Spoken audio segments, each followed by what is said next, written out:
China dominates clean energy production and device manufacturing, while India consumes very little energy per capita. Without delving into politics or personalities, the resurgence of climate change myths must be fact-checked on an economic and scientific level. Let's see what happens next. Air pollution, both anthropogenic and natural, possess enormous challenges and bear several potential threats to economic development and human health. According to the Global Burden of Disease study, 6.7 million deaths were due to indoor and outdoor pollution worldwide in 2019. With outdoor air pollution killing 4.3 million people prematurely, has shown that if air pollutants are not adequately regulated, they will continue to endanger human health. Renewable technology innovation has the ability to improve the efficiency of existing fossil fuels, hence reducing energy consumption during the manufacturing process. Plant biomass, geothermal energy, hydropower, solar energy, and wind energy are the most regularly used renewable energy resources. Marmadi et al. Discovered that innovation could raise the technological level of renewable energy, resulting in increased production. Renewable energy technology innovation can assist in providing clean energy to the market and have a positive impact on energy portfolios. Despite this, the causal link between renewable and non-renewable energies and air pollution has received little study. China's air and water, particularly in urban areas, are among the most polluted in the world.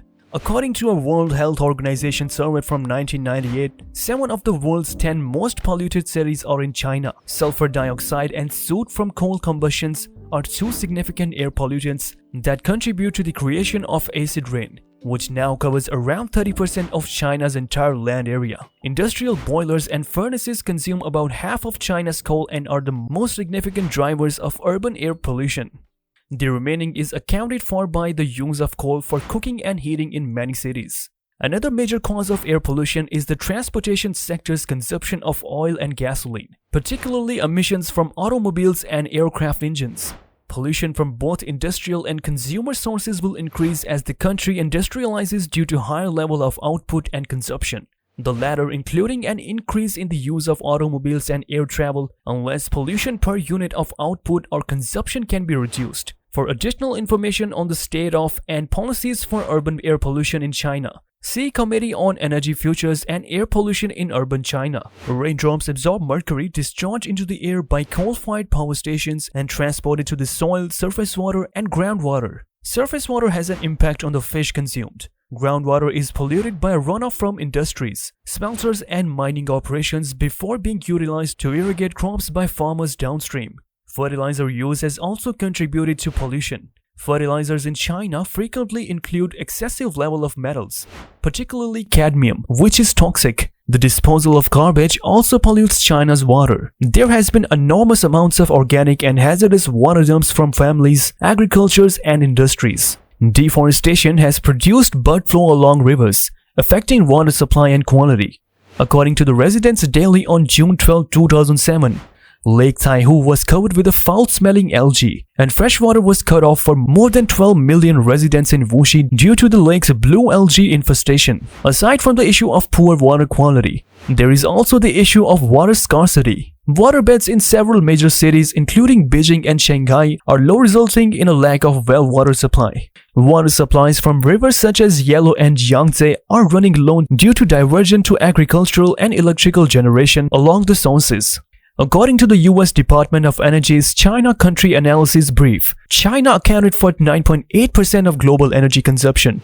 According to predictions, China would account for 14.2% of global energy consumption by 2025. In 2001, 63% of China's entire primary energy use was coal, 26% was oil, 7% was hydroelectricity, and 3% was natural gas. While residential consumption has risen its proportion of China's energy demand over the previous decade, the industrial sector has seen the greatest absolute gains in consumption because of differences in output mix and energy intensities in producing the same products. China's energy intensity in 2001 was as high as 36,000 BTU per $1990 of output, compared to 21,000 for Indonesia, 13,000 for South Korea, 4,000 for Japan, and 11,000 for the United States. While China ranks second in the world in total energy consumption and carbon emissions, its per capita energy consumption and carbon emissions are far lower than the global average. In 2001, the United States had a per capita energy consumption of 341.8 million BTU, which was more than 5.2 times that of the rest of the world and slightly more than 11 times that of China. Carbon emissions per capita are similar to energy consumption patterns, with the United States emitting 5.5 metric tons of carbon per person, the world emitting 1.1 metric tons on average, and China emitting 0.6 metric tons of carbon per person. However, with a growing economy and rising living standards, per capita energy consumption and carbon emissions are likely to climb.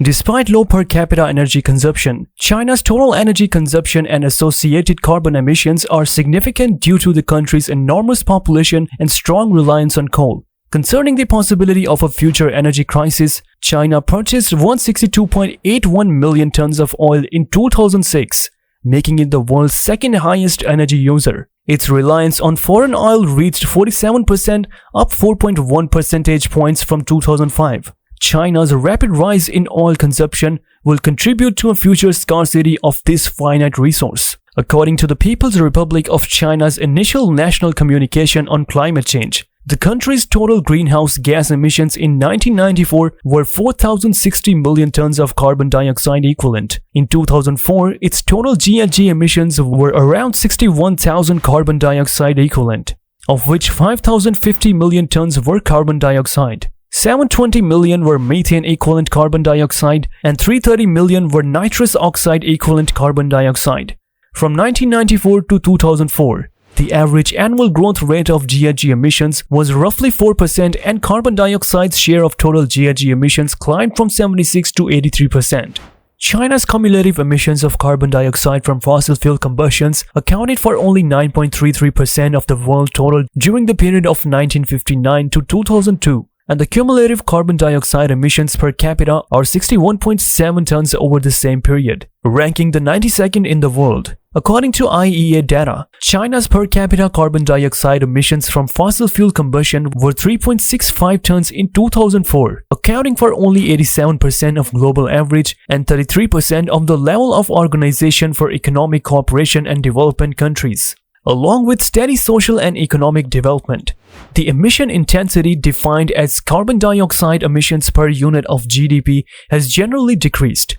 According to the IEA, China's emission intensity declined 49.5% to 2.76 kg carbon dioxide per US dollar at 1999 prices. In 2004, from 5.47 kg carbon dioxide per US dollar in 1990.